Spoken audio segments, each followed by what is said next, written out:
Good morning, good afternoon, or good evening. I'm Rich Aste, the very proud director of the McNay Art Museum in San Antonio, Texas, and also your equally proud moderator today. On behalf of the Henry Luce Foundation and our hosts at the New York Historical Society, I also have the great honor of welcoming you to the Conversations on American Art and Museums. This is a celebration of the Luce Foundation's anniversary, and it's in fact a 40th anniversary. Since its founding in 1982, the American Art Program has provided support totaling, I can't believe these numbers, $215 million to 500 museums across all 50 states. And I'm very proud to say that the McNay is among them. Luce continues to award approximately $7.5 million annually for innovative museum projects in the visual arts.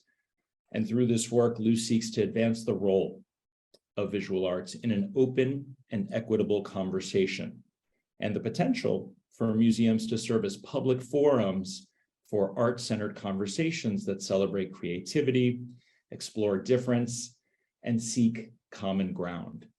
With an eye toward the future and the best possible futures for art museums, these conversations will explore the capacity of art museums today to challenge accepted histories and advance the dialogues that we all need to have and engage in with diverse collaborators and communities. Today's conversation will focus on just that, the representation of queer identities in U.S. art museums today. And to take us there, I'm thankfully joined by two extraordinary individuals, Lola Flash and Gonzalo Casals. A little bit on both Lola and Gonzalo. Lola has been working at the forefront of genderqueer visual politics for more than 4 decades, challenging stereotypes as well as gender, sexual, and racial preconceptions. Flash was an active member of ACT UP during the time of the AIDS epidemic in New York City, being notably featured in the 1989 Kissing Doesn't Kill poster. Flash's art and activism are profoundly connected, fueling a lifelong commitment to visibility and preserving the legacy of the LGBTQIA+ and communities of color worldwide. Flash is also a proud member of the Camongue Collective and a board member at Queer Art. Gonzalo Casals is the Senior Research and Policy Fellow for Arts and Culture at the Mellon Foundation. A cultural producer, arts administrator, and policymaker, he has held various executive roles at El Museo del Barrio, Friends of the High Line, and the Leslie Lohman Museum. More recently, he was the commissioner for the New York City Department of Cultural Affairs, where he directed cultural policy for the city of New York while leading the recovery of the arts and culture sector during the pandemic. Casals also oversaw the allocation of historic record funding, over $250 million a year for over 1,300 nonprofit cultural organizations, representing the full breadth of New York City's rich cultural life. Thank you both for being here today. And before we start the conversation, I wanted to just give a little context for the title you see on your screens, in particular, Decoding, which kicks off Decoding Queer Identity in U.S. Art Museums Today. Next slide, please. This summer, I had the pleasure of seeing the Luce-funded exhibition, Luigi Lucioni, Modern Light, at the Shelburne Museum in Vermont. 100 years ago, this Italian-American painter represented his queer circle in New York City through coded portraits, which is the subject of the catalog's essay by David Brody. Next slide, please. And just last week, I had the pleasure of experiencing a similar historic representation of queer circles, this time around the world at Chicago's Wrightwood 659. And the word coded appeared again in the exhibition, The First Homosexuals, Global Depictions of a New Identity. And I quote from the exhibition text, "Much of the art in this exhibition was not recognized as homosexual by the dominant culture when it was created. Even so, the work spoke eloquently about homosexuality to an audience fully aware of its codes and significances." And because the art didn't need to name its subject, it could pass through the networks of high culture that might have otherwise excluded it. And this left me wondering about today's conversation and wondering if art museums today are finally at the point of decoding queer circles and queer identities in the exhibition of the art of our times, the art of today. Well, according to the organizers of this exhibition in Chicago, we are not, at least when it comes to the art of the past. Here's a final excerpt I'll share from that show, from the last text panel of the last gallery, titled Past and Future.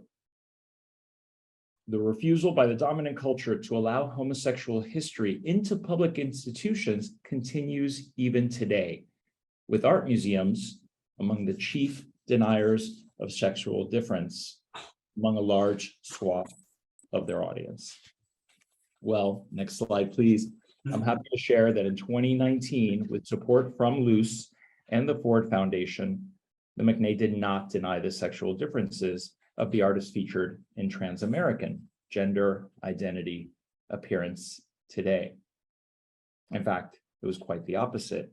And I show the entrance to that exhibition with a 2014 neon work by Jacoby Satterwhite, How Lovely Is Me Being As I Am. This was the entry point to the exhibition. Next slide, please.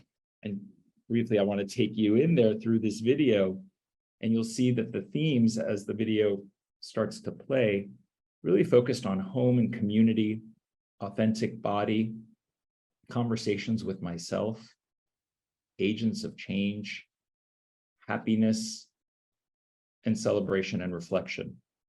And in this show, queer identities were actually decoded by curators Renee Barrio, Jackie Edwards, Lauren Thompson, and Bianca Alvarez. And they were decoded in painting, in sculpture, in installation, photography, drawing, and performance. Next slide, please. The press in Texas, across the country and around the world, took notice of this. Next slide. But more importantly, so did our LGBTQIA+ community, who in some cases saw themselves for the very first time in any US art museum experience. Prompted by the words, share a transformative life experience, these are some of the impressions that were shared publicly and proudly by visitors to that exhibition in San Antonio. Some, as you see here, in a drawing of oneself in the past, in the present, and in the future. Next slide, please. Some impressions were shared through words. Here, I'm female to male transgender, getting top surgery, changed my life. If there's any trans people reading this, it gets so much better. I love you. And finally, next slide, please. And a final, very simple message revealing the impact of seeing one's queer identity decoded and reflected back at themselves. One visitor shared, "This is the first time I come out as gay." So I want to start our conversation. I heard that, Gonzalo, so I want to start the conversation.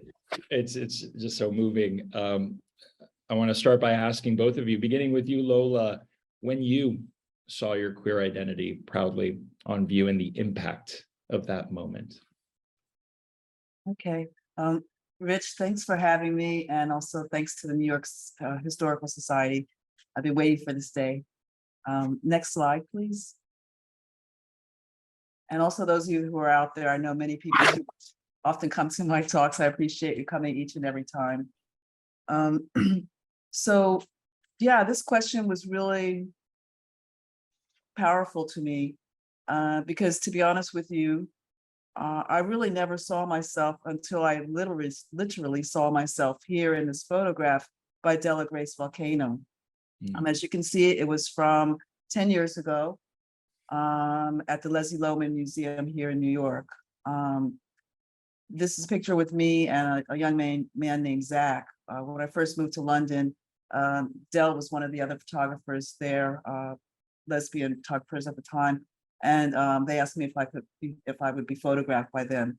up until this point, I really, would go to museums and just kind of already feel very disconnected by the white walls, by the white clients. When I was growing up in the sort of 60s and 70s was my first um, interaction with museums, and I just did not see myself.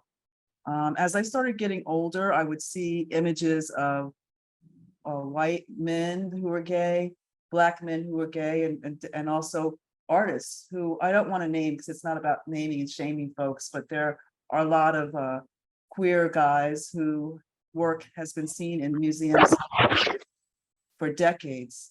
And yeah, but not the case for us lesbians. So it was amazing to be able to actually see myself at this museum. Leslie Lohman continues to do the good work. I could talk more about this picture, but yeah, this is when I was probably in my 30s, my early 30s. So the next one, please. And just to say that Dell is a really great friend, and Dell is also someone who's finally getting a little bit of notoriety after their sort of 40 years of working within the queer community. Now, this just happened at the Photo Fest in Cincinnati. This is at the, what is it called? The Center for Arts, the Contemporary Center for Arts in Cincinnati. This show is called Images on Which to Build, and it was curated by the amazing Ariel Goldberg. On the left, you have Joan E. Barron, or Jeb, as most of us lovingly call her. And then you have Deanna Salas. And so, in some ways, it's kind of crazy to think that here I am almost on the verge of 64, and it's only been sort of the tail end of my life that I've actually seen myself in museums. Jeb did a really wonderful slideshow, which Ariel helped digitize. Originally, it was a 2-hour show, and she used to take it all over. And it starts off, as you can see, sort of like historically looking at lesbians and lesbian photographers and lesbians in photography through to the present, which I think was in around the 80s that she finished this. But it's amazing that she was able to get it digitized and show it there. I learned a lot myself because still, as a Black lesbian, the history has just not been written, has not written us in, so we're learning from each other. And then also looking at Deanna's work, I saw myself. The two of these photographers, we were just kind of, I think that we kind of fell in love with each other because we have been doing the same work for pretty much the same amount of years. And we just recently found out about each other because again, we didn't have Instagram and all these other kinds of technology that we have now. And all of us were just kind of like, wow, what would it have been like if we had known each other back in the day to have some sense of unity and not feeling like, I feel like a lot of times I would just be dragging my camera, especially when I did more work, my 4x5 camera, I'd be dragging it out of the house and thinking to myself, what am I doing this for? Why am I doing this? And to know that someone else out there was doing the same thing in a way that a lot of artists and even queer artists are sort of guilty of this, is really exploring the whole community, not just photographing your friends, but each of them were photographing various communities and making a point of not just having a monolithic look at what lesbians are. And so, I want to talk a little bit more about the museum. But yeah, I feel that Ariel did such an amazing job to include us. And I'm sure for many people, they had never heard of us before, and so I think it's important for this kind of work to continue. And, I'm an optimist. I'm better late than never. But as a photographer myself, I feel blessed, and I feel that people, once I'm gone in another, 50 years, that I will leave this legacy. And so that young queer folks that are coming up will be able to say, oh, wow, I look like Lola Flash, or, oh, that looks like my uncle, or whatever, that they will see that we were here and, we were queer and we were beautiful, so I think I'll wrap up my answer to that question now. But thanks for asking me that question, Rich. Yeah, you had us at beautiful. So that's a perfect way to wrap that up. Gonzalo, same question. When did you see yourself and what was the impact of that moment? First of all, I just wanted to say that the way that I'm trying to make sense of the what happened to me personally, professionally, to all of us as a communities and society since the pandemic. The way I'm trying to process that is from gratitude. And I just want to start by thanking you, Rich, for taking such a good, thoughtful care of the preparation of this panel. Usually these things are well, you show up and you tell what you know and whatever. And we're like probably 2 months of us reflecting about this and just how much I learned about myself and I learned from the two of you on this conversation. So thank you about that. And of course, the Luz Foundation for being amazing. The Luz Foundation supported not only El Museo del Barrio, where I work, very early on, but also supported Les Loman extremely early on when nobody else would do that. So thank you, Terry and her team. And the other thing that also I want to make a point since the pandemic is just to continue to make sure that we center artists in our conversations. So in gratitude and in centering artists, because you are the artists in this panel, Lola, I just want to thank you and all the artists, your fellow artists, for your work and for giving us the gift of your work and how impactful that is. And that's a segue to, I just wanted to take a minute to talk about why representation is important, right? And when you grow up and you don't see yourself reflected in society, you feel alienated, you don't know who you are, right? So it's extremely empowering when you start seeing yourself. Lola explain about herself, right? The walls of a museum, in films, books, you name it. And I usually ask folks that come from marginal communities, minority groups, when you were growing up, which was the character from fiction, from books, from you name it, right? From culture that you would identify with. And people are having a hard time, right? Because we were not seeing ourselves and our experiences reflected. So when you see yourself, you feel empowered. When others see you, they start developing empathy for the other and for that thing that you don't understand, what it's about. And if we move to the next slide, what we're looking here is at the facade of the Les Loman Museum. This is the first of a series, an annual series of a public art installation that we started, in which we would give the windows of the museum to an artist or a collective of artists to sort of install their work. And very much like Lola, and probably like you also, Rich, I did not see myself reflected, in a museum until very recently, 48 years old. And I had to realize that I had to be building the representation for myself and for my fellow, in this case, queer folks. I wanted to show this image because, we're talking about representation, silence, visibility, and, the impact that has. The moment when we decided to install this at the museum, it was the 30th anniversary of the Silence Equals Death poster that was created by the Silence Equals Death collective, with Abraham Finkelstein and so many others behind it, that became iconic for a generation of queer individuals. But at the same time, we installed these in the summer of 2017.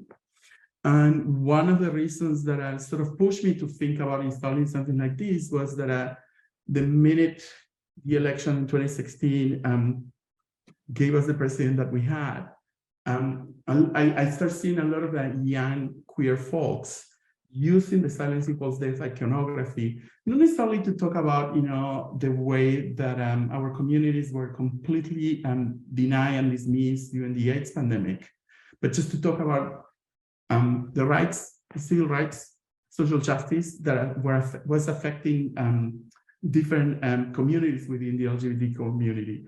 At that moment, there was a conversation about transgender people, just which bathrooms they need to use or not.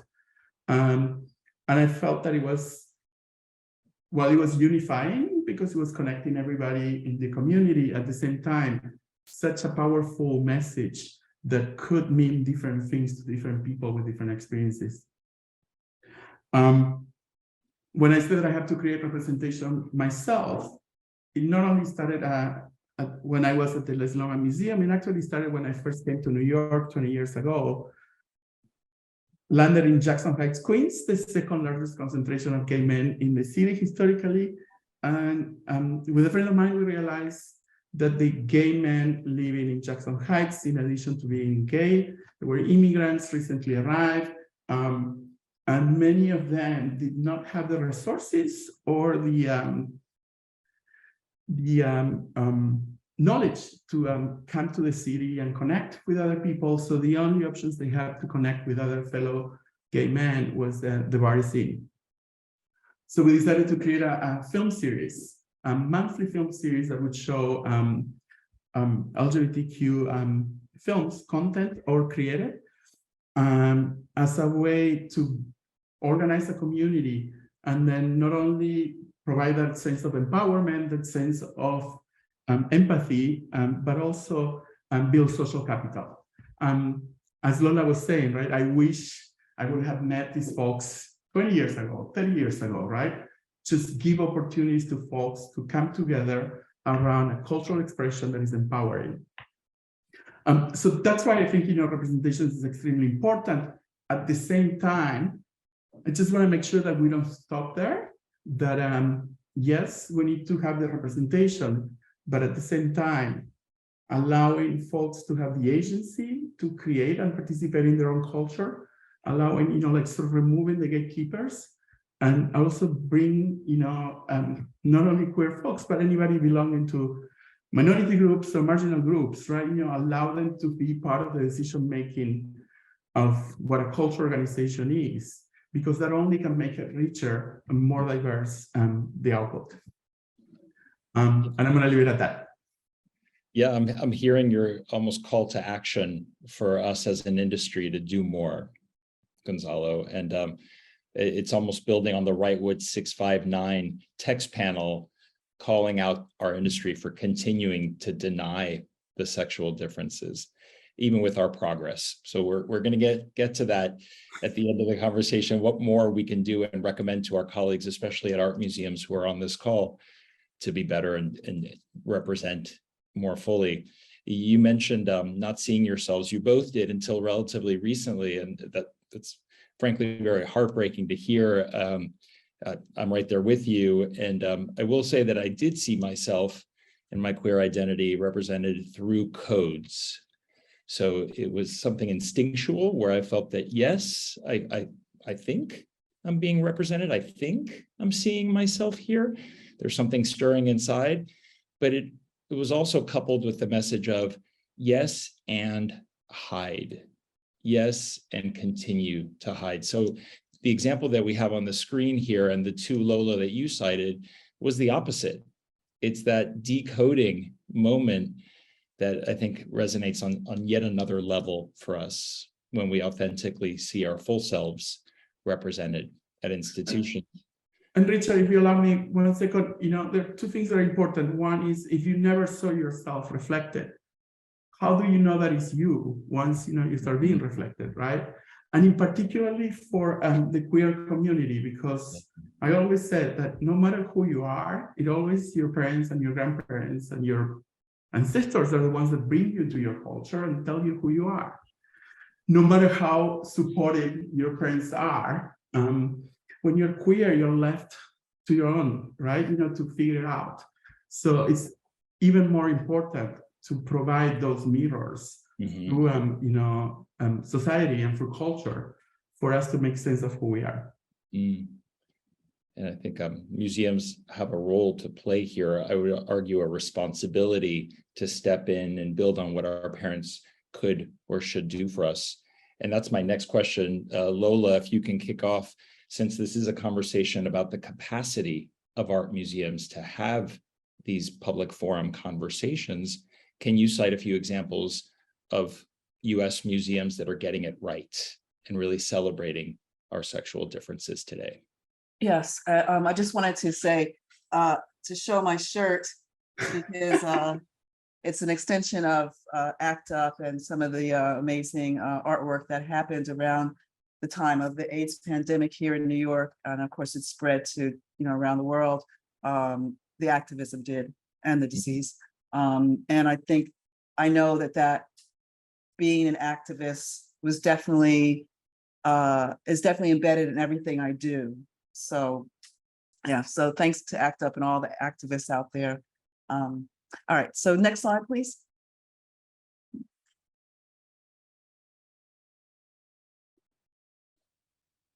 So I wanted to start off with MoMA as being right in the right place right now.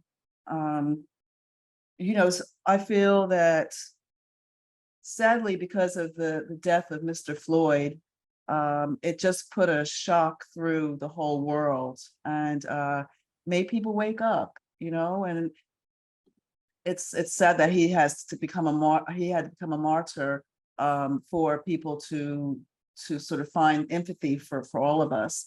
And so MoMA collected my work in 2020, 2 years ago. They collected 7 pieces. This is work that I did in the 80s and the 90s. I call it cross color. And, it was amazing for me because thinking about the last question, to be honest with you, I never wanted to be in a museum. I never saw that. I didn't want my work to be in a museum. I didn't want my work to be in a gallery. I didn't see that those places were sending out any messages like, come help us. I didn't think they really wanted to see me. And so I just really worked within my community, showing at pubs and, gay restaurants and things like that. And I was very happy with that. And to be honest with you, it wasn't really until I saw Carrie James Marshall's art at the Met. And I saw the way that the audience was looking at his work. In fact, the people that I came with were, some of my white friends.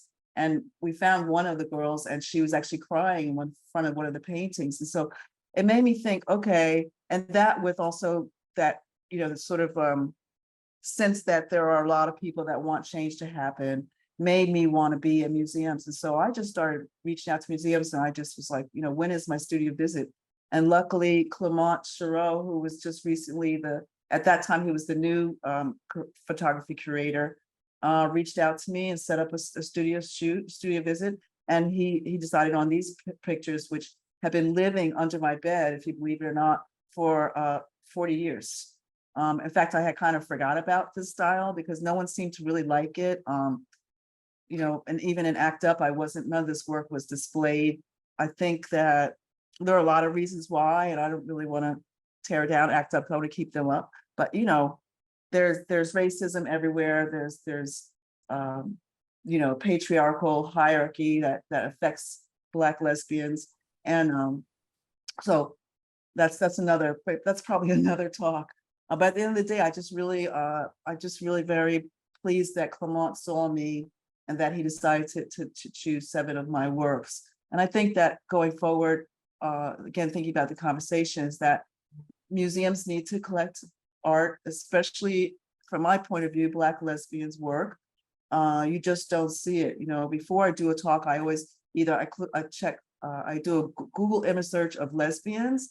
And this one actually that I just did before this talk, there actually were more like mixed race couples, but still I would say 95% of the images were of white women. And then I did a Google search of Black lesbians at major galleries, and I found Harmony Harmons, who does like mixed media. And she had some work at Leslie Lohman also, right? But I mean, when you think about that, isn't that crazy that there have been no, now I know Zanelli Mahali had a show at Brooklyn Museum, and I love Zanelli, but Zanelli is not American, right? So where are the Black lesbians Why aren't we having shows? Again, that's probably another another webinar, but it's frustrating. But at the end of the day, MoMA saw me, and then what happened was, you know, now the Whitney bought 6, and so it kind of started a little bit of like an avalanche. So again, I'm thankful to MoMA. They were so amazing. They knew that I hadn't really had a big, you know, sort of sale like this before, and they were so helpful. And you don't have to tell you. They even said, you know, they were kind of like, we know we're a little bit late, but we're working on it. So to me, that's called progress. And we can't look back. I'm not that person. I'm not going to be like shoulda, woulda, coulda. We can't look back. We have to keep going forward and, you know, encourage these museums to continue changing their mistakes, their omissions. So love you, MoMA, who's ever out there. Thank you so much. And Clement, we're going to miss you. He's going on to the Henry Cartier Bresson. He's going back to France. Okay, and I'll have the next slide, please. So here we are at the Contemporary Art Center. This is one of my favorite poses when I have work on it. And so this was, again, I talked about this show just a little bit earlier, images on which to build, that Ariel Goldberg curated in an amazing way. Talk about being front and center. As soon as you walk into the gallery, bang, this is what you see is my work. I mean, how more welcome could I feel?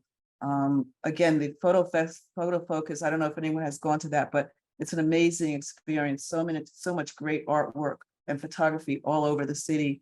And so Ariel asked me to show some of my cross-color work, which I was glad to. And then you can't really see, but on the in the latrine, you can see that there's some smaller pictures that were actually from my active days when I was part of something called Art Positive. And Dan Berger bought the whole collection. And so thanks to Dan, he's kept that archive alive. And we need more people like Dan to archive, to buy these archives and keep them, so that he even made a book out of it, you know. And so it's interesting that we all have the same experience of only recently seeing ourselves. But it also shows the tenacity that we have, that we didn't go back in the closet, or, you know, we just kept on our own plight. And I know for me, my strength came from, one, you know, I have people who were enslaved. I have their blood in my body, right? And so it was about survival of the fittest. So, you know, I'm feeling very confident with that level of, like, you know, can you imagine being enslaved and thinking we're going to get out of this somehow? You know, I just admire that tenacity, and I feel like that is something that's in me, you know, as a Black person, as a queer person, as a woman. Think about all the kind of intersectionality stuff that I'm dealing with. You know, I didn't have a choice. I could sit around and feel sorry for myself, or I could just get up out of bed and get to the work that needs to be done. And, you know, besides that, I have my family, my friends that help me. And I never do a talk ever without talking about them, because, you know, if society isn't holding you up, if society isn't, like I like Gonzalo said about, you know, like becoming a mirror for you, then your family does that. Your friend tells you, keep going, Lola, you're doing good work. And, you know, it almost makes me feel a little teary, because I'm like, I feel almost kind of like one of the lucky ones. Everyone doesn't get that support, you know what I mean? And yeah, so I think that kind of ends how I'm feeling. I think those two institutions, MoMA, I want to add Whitney in there also, and the Contemporary Art Center in Cincinnati, are doing a marvelous job. And what I would hope would be that my phone starts ringing, or I get emails from all the other museums out there who need to show us, you know, because yeah, it's just it's overdue. And many of us have amazing work, like my work that's in the museums now. I mean, I did that, like, you know, 40 years ago. It's not changed. It's been under my bed. You know what I mean? So what's changed is the consciousness of people, and the understanding, the empathy that has been long ignored and long needed. So I'm going to end there. Yeah, and thank you for teasing out. We had started with exhibitions, but really also adding that call to action to collections, permanent collections, because the exhibitions come and go and the collections stay. So really great distinction. Gonzalo, what museums, US art museums, are doing this well? Let's see what the slides said to us. What an amazing, if you find yourself in New York, the one exhibition you need to see this fall is Queer Maximalism by Machine Dazzle at the Museum of Art and Design, MAD. I'm going to start from the emotional part. When I thought that I had done all the work that I needed to do to liberate myself, you know, and really feel, you know, like comfortable with my queerness. It was amazing to go and see this exhibition at a mainstream museum, right? And there was an aspect of that. I mean, it was extremely empowering. It was liberating. It was inspiring. It was just sort of like giving people permission to be, as you can see the work, right? Machine Dazzle is a custom designer, is a musician, an artist in every aspect. Probably people recognize his work, you know, because he has done the customs for Taylor Mac for so long. But as you can see on the close-up, all his work is done with reused materials, with, you know, like found objects. And there's a sign, you know, one of the labels in the exhibition that talks about, you know, why this work has not been seen before in a museum. And it has to do with this idea of high art and low art. It has to do with the idea that queer culture, the space in which queer culture could exist, because it wasn't in the museums, was sort of a nightlife, was an activism, right? And it was a poster, it was a t-shirt, it was, you know, a costume with tongue-in-cheek, with, you know, reused materials. So it was never taken seriously until very recently, which is a shame. So it was really interesting to see how, I think there's another slide about the work of, look at that. If you see from this side to that, from my left to the right, the third, I just have to name this one, the third outfit or costume is, it's all in black. That is for Abraham Lincoln. Put it out there. But it's amazing just to see, you know, how finally, you know, our culture gets elevated at the level of, you know, so many others, and the barriers between low art and high art, or high culture, as you said before, reach, starts to disappear. That said, if we go to the next slide, there's a show, there's also a view now in New York City. Next slide. It's a show at Les Loman Museum. It's called Indecency, curated by an amazing artist and curator, Nicolás Domínguez Teves. And he used the ideas of a philosopher and theologist, Argentinian, Marcel Althusser, that talks about queer theology. And her whole idea is, how do we lift God's skirt? Because that's where we find, you know, patriarchy, that's where we find misogyny, that's where we find, you know, all the problems of our society. They're like supported by, you know, the Catholic Church. And what the show does is, with that idea, looks at the work of Latinx performance artists who are also queer, and how they negotiate their queerness and their Latinx, mostly from the perspective that even though we're not religious, those that we grew up in Latinx culture, we grew up with a lot of Catholic traditions and values that, you know, like, so two identities constantly battling each other, right? We can go to the next slide. And I show this, this is amazing. This is the work of Carmelita Tropicana, Cuban artist, lesbian, and it's to see in the same display, right? Sor Juana Inés de la Cruz, and then the same photo with Carmelita's face, and then see the plunger and see, the whip, just sort of like the complexities, right, of one's identity and interest represented in just tiny little space. And I think there's another one. I guess what I'm trying to go to this is, yes, queer representation, yes, representation of marginal groups, minority groups, but also let's not present them, as Lola was saying, as monolith, right?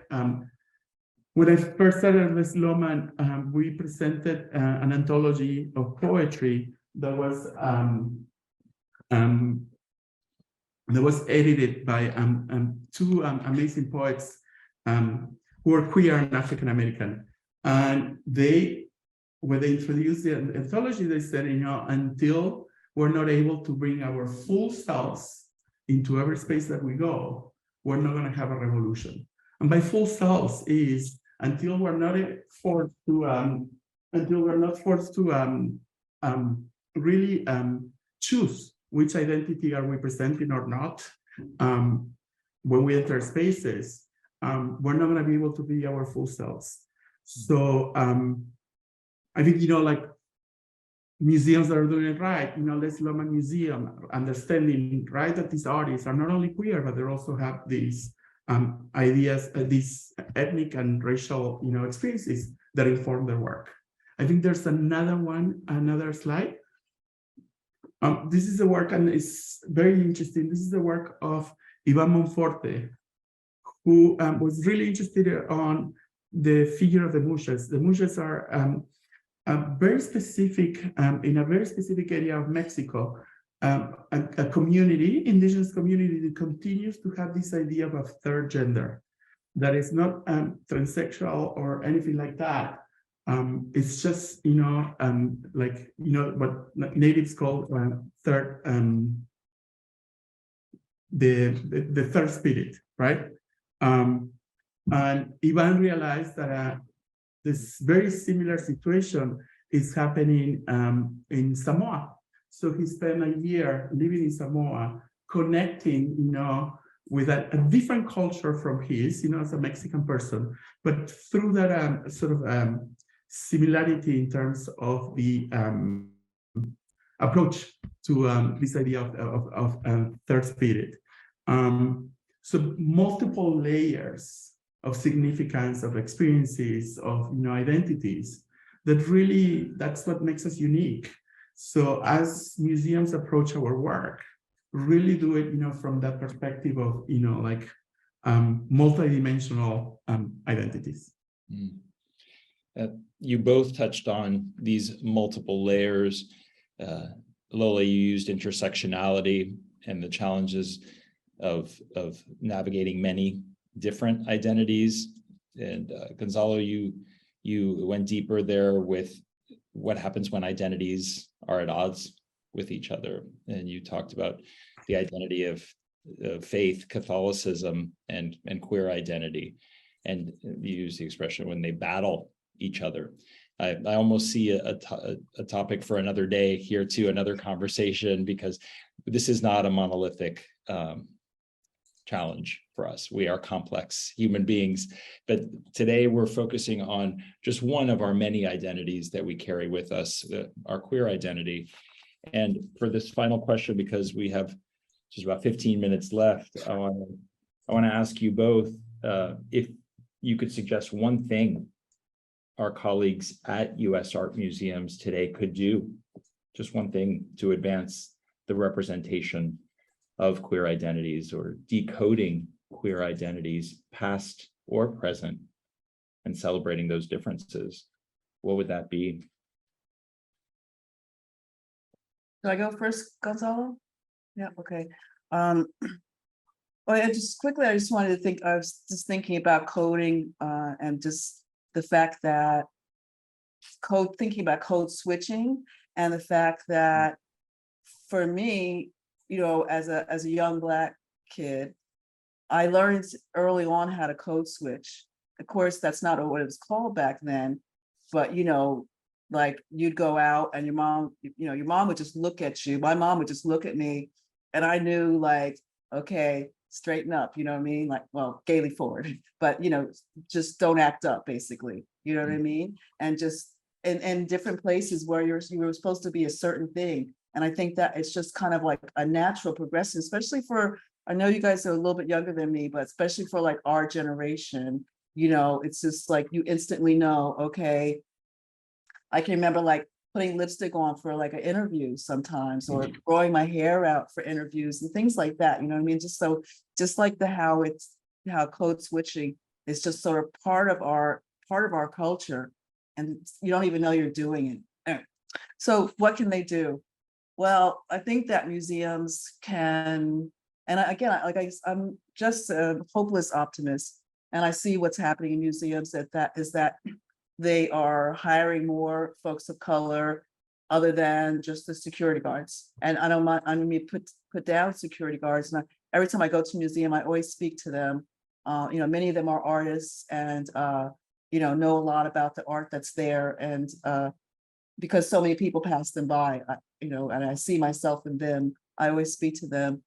So hiring more curators, just like anything that we need to do so far as in this whole country, so far as knocking down white supremacy, is to get people who look like us on the inside.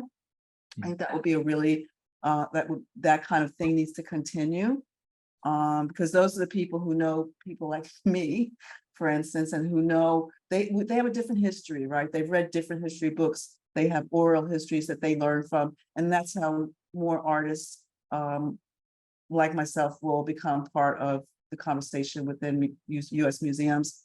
And I have to borrow from, I'm sorry, I forget, from the last conversation from last month. And I'm sorry, I forgot the artist's name, but, I'm not quoting her, but, just, she said, and I was just like, yeah, girl.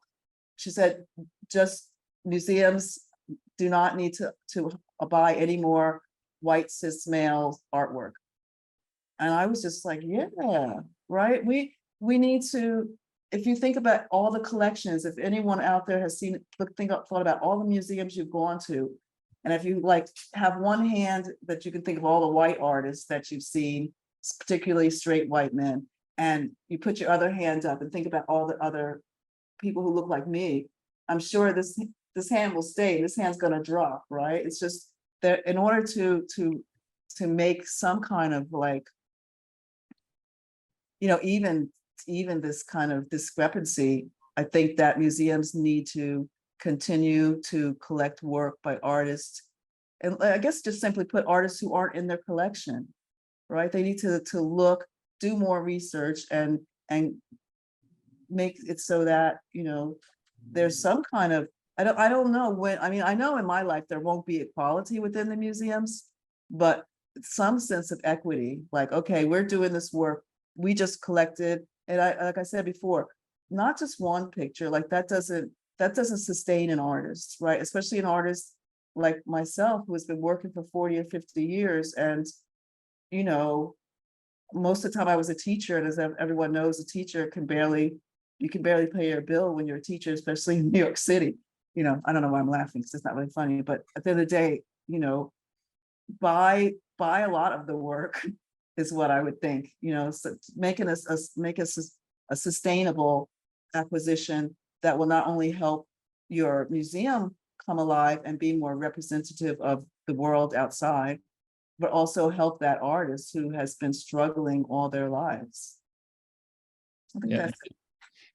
It's the second time, Lola, that you've given that answer. So I'm hearing how important this is to you. Even in the last question, you concluded it with museums need to collect the art of queer women of color. Yeah, that's my story. I'm sticking with it. It's a good story. As you should. Gonzalo. Richard, like just to piggyback for a minute on what Lola said, it's not even about just collecting, right? But just thinking of how much of the wealth and the resources that go into the museum work, how much of that goes just to present work, right? The bulk of it. and how much of that goes to support artists to create work, right? And it's not really only buying, it's just support them, like just so they have the time, the space to think, to create the work. And again, as we look at artists that belong to minorities, marginal groups, we're seeing less and less support. But the one thing that I wanted to talk about here is a little bit about the idea of a rich ecology of arts and culture, right? In which you have what we used to call mainstream organizations, but now we call them primarily white institutions, PWIs. Somebody was saying that, the way that we look at culturally specific organizations like Les Loman and Museo del Barrio, Studio Museum, and you name it, shouldn't we look also at the Met Opera as a culturally specific organization? And if as such, maybe we should fund it at the same level that we found all these smaller marginal museums, right? What's happening there. But in particular, there's always there are two issues here that are play, and I think it's important to start talking about that.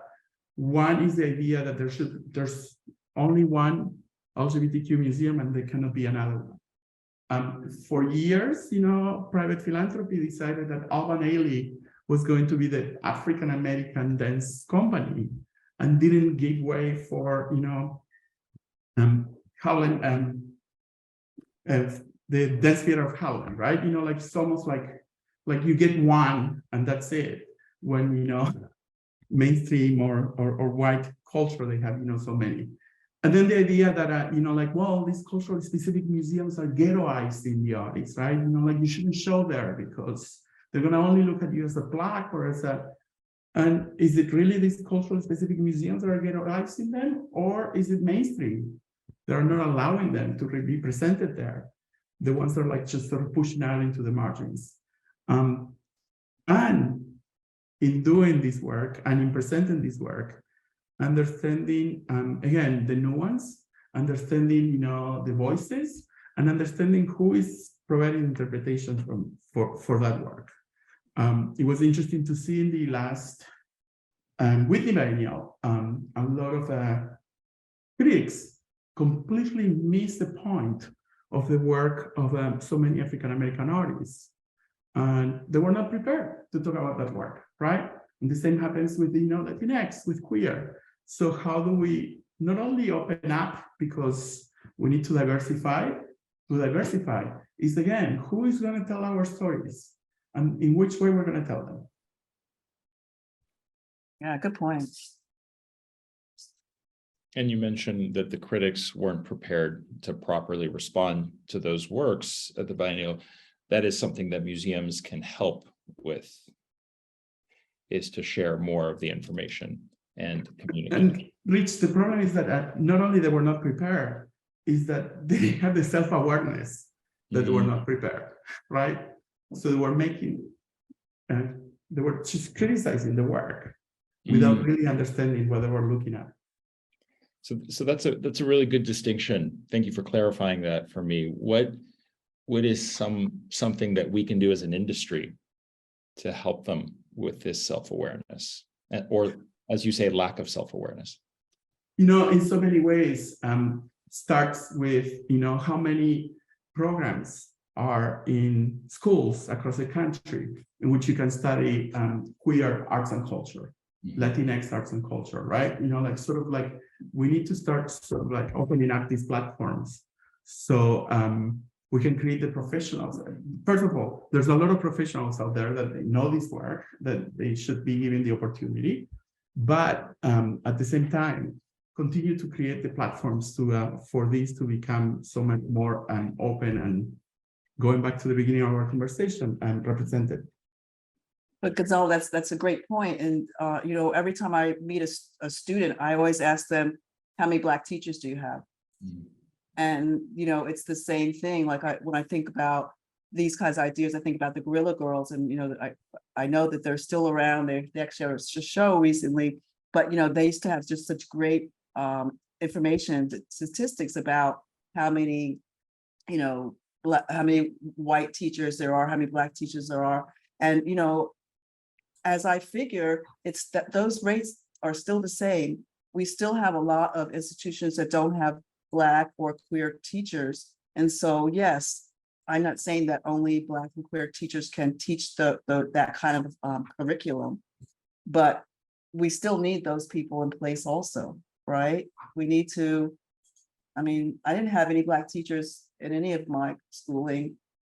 I didn't have any Black teachers or any queer teachers until I did my special ed degree like this century. So, I mean, that's another thing that would flow into the whole shift of what museum people know, right? Because then they would obviously have had an education about the real art. No, I'm going to say that, but you know what I'm saying. Yeah, Gonzalo, do you want to have the final word here, responding to Lola on that? Yeah, I mean, I'm glad that Lola said it, right? You know, it's not that the color of your skin or your sexual identity is what gives you the authority to talk about this, but it's having lived experiences as individuals, you know, the mostly color of skin, right? But also individuals that have, you know, specific identities is what gives them a way to understand the work in a different way. And then again, you know, like it's not only the teachers, it's like the opportunities to have programs, to have to go to museums, to just sort of like connect with this culture. And as Lola said, right, you know, like I wish I would have known that this work existed 20 years ago, that these artists were doing this work at the same time that I was doing it, right? Yeah. We'd be having a very different conversation today had we known then. There may not even be a need for the conversation today had we known then. And I was fascinated in 2017 when I started to make a case to funders, to, you know, stakeholders about Leslie Museum. How many people didn't understand the idea that there's something called queer culture, right? Which at the same time is so pervasive in, you know, our culture, you know, since the last, you know, probably 200 years, but how it also remains invisible or not acknowledged. Or coded. Yeah. Yeah. Lola, final word in 1 minute. Anything coming up for you at the end? I suppose for me, I'm just grateful to be able to share my experience. I think that I'm sure that there's other folks out there who have a similar experience. You two definitely have the same experience so far as not seeing ourselves. And so I think that again, it's like this unity in knowing that you're not the only one, but also the idea that like we all see you. Maybe we can't really physically see who's out there, but we understand the need to continue to, you know, I mean, I don't want to say fight for our freedom, you know, and freedom comes with equity, and it's we got a lot of work to do. You know, we just have 2 women that became openly gay mayors in this country. I mean, governors, right, in Oregon and Massachusetts. That's huge, you know, and so with more people like them, like us, who continue to sort of like not sit around and take this crap, you know, we'll eventually get there, you know. And so I just, like I said, I can't help but be optimistic, because what's the other option? There's a whole other panel about talking how while you belong to these identities, you still have privilege and you have the duty to represent, but we're going to leave that for another time. Well, the next slide will take us home beautifully in that same spirit. I want to close the way we began with Jacoby Satterwhite's "How Lovely Is Me Being As I Am." If you don't know about this work, it was originally handwritten by Jacoby's mother, Patricia, and she wrote it to accompany one of her sketched self-portraits. Her son replicates his mother's words here in neon, taking something really intimate in scale and broadcasting it, connecting her message to his own experience as a Black queer man in America. And by doing this, he's offering in large, bright color, self-affirmation to all of us. And so we hope that our conversation today extends Jacoby's message and expands the reach of identity affirmation, queer identity affirmation in particular, but all identity affirmation everywhere. So thank you to our friends at Luce, New York Historical Society. Thank you, Lola. Thank you, Gonzalo. And thanks to all of you for giving us your very precious time today.